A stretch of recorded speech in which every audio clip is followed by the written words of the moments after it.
welcome back. This is BVI Channel 1, where we tell you undiluted truth. And as Kudirat said it, that lady on our Rise television,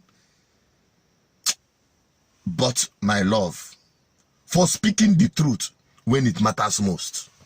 I want you to listen to this very one from our Rise television.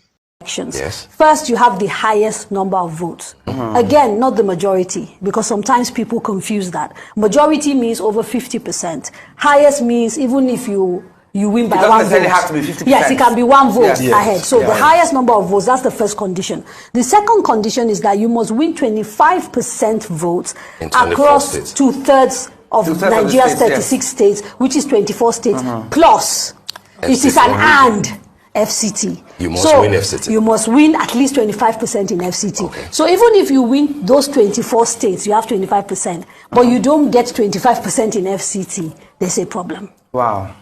But that has just been an added one. That has just been included. That is your constitution. That is the constitution. That is your constitution. And I'll give you the section of the constitution so you can go and check. That's your constitution. That's the constitution. Yeah, that's your constitution. Well, Emmanuel, yes. I mean, it is 87 million, right? Yes. That's the number so just for people who are watching, section, for those checking who want to go and look at it, section 134 of the 1999 constitution, which talks about second round and third round and all of that. So we could take 134. We could technically go to a third round, by the way. Oh, really? Yes. So if your first round doesn't produce a winner, so first round, you are the winner. You have the most votes, and you've gotten more than 50% in. No, first round you win outright if you get the most votes and you have your spread. Okay, and then this. If nobody gets it and you still have popular votes, you don't win it. Does that apply to the second person that comes into follows you? So the second person is decided based on whether they win majority votes in majority states, and that's over 50%. Majority votes in majority states. Okay. Yes, right. So those two go to a second round. The conditions are exactly the same required of the second round. You must win majority votes and also have the spread. But this time it's just two parties. Yes, just two parties. If at the end of that you still don't have a winner, then you go into a third round where a simple majority will determine the president. So the requirement for spread is removed when you get to the third round. Looking at the strength of the, let's say the top three candidates or parties, do you see the possibility of a runoff? Now tell me, as it is now, what do you think will become the outcome of the court case when it is clear Tinubu did not win 25%? So that one, there is no two ways about it. I don't know this kind of adjournment. Why not just decide on this 25% and everybody should just put to rest? But come to think of it, if the election is annulled and another election is announced, who will contest in that election? And you know, according to the constitution, it is only the two first positions that will contest in the supplementary election. Now, who will contest in that election? Is it Tinubu? Far from it. Maybe we'll be talking about Atiku and Peter Obi, because the results, the original results, reflects that Peter Obi won by a landslide. That one is even obvious. Tinubu came from third.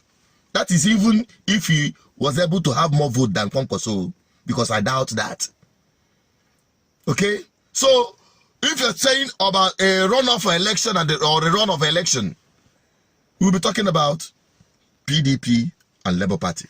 But I can tell you, with my chest out, there is no need for any run of election, because the evidence are clear that Peter Obi won by landslide. I keep saying it, and anyone can dispute it. Go and argue with your ancestors, because the evidence are here with us.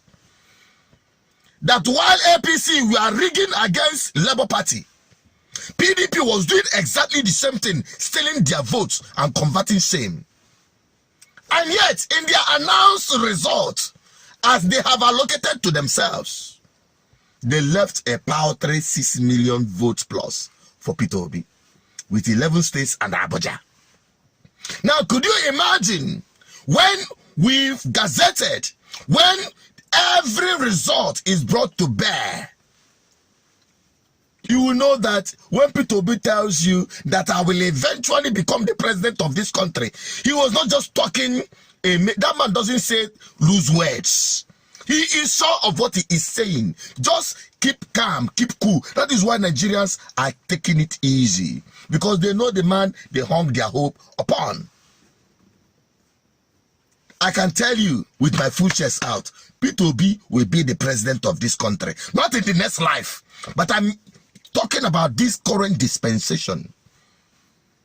Expect Peter Obi and that to be your president and vice president.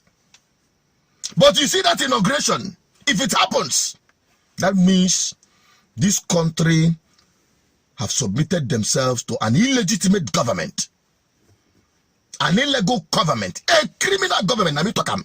If you vex, you come arrest me. But not true be this. So Nigerians, we go their court today. Everything, make they hide themselves. They can hide, they can rob, but they cannot hide. They don't want make we televise this court proceeding, live streaming, so that we go see their nyach fully, including the judge, because now the judge for this tribunal, now them be people where they trial. So let me just hold it on as it is. People will be talking about, oh, rerun. There is no fear for any rerun. No.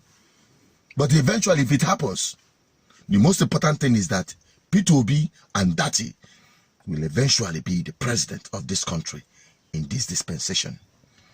Tinubu can never be the president of this country. I can assure you that. Can never. And no thanks to Buhari and the legacy he wants to give Nigerian people. Legacy of failure in government. Impunity in the name of governance. Well, let me just end it here. There are more to say. I'm signing out. I'm also the Peters.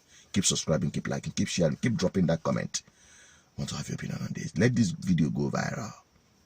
Bye-bye for now.